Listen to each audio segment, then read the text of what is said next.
Oh, that's a nice shot. That's beautifully played. That's right out of the screws, that one. That's gone a long...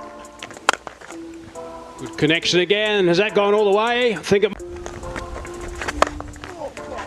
it's hit a long way. Is it going to be caught? Oh, it is caught. It's a very good catch indeed. 12. Max 60 টি10 টুর্নামেন্টে দেখা গেল সাকিবের আরও এক all-round charisma. মারকুটে batting আর কিপ্টে বোলিংয়ে দলকে নিয়েছেন জয়ের বন্দরে, খেলেছেন 11 বলে 29 রানের ঝকঝকে এক ইনিংস। ওভালে টস হেরে আগে ব্যাট করতে নামে সাকিবের মায়ামি ব্লেজ।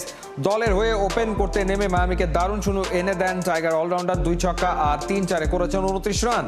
সাকিবের গড়ে দেওয়া শক্ত ভিতে দাঁড়িয়ে অ্যাঞ্জেলো পেরেরা খেলেছেন 45 রানের ইনিংস। মায়ামি ব্লেজের টার্গেট দাঁড়ায় 110।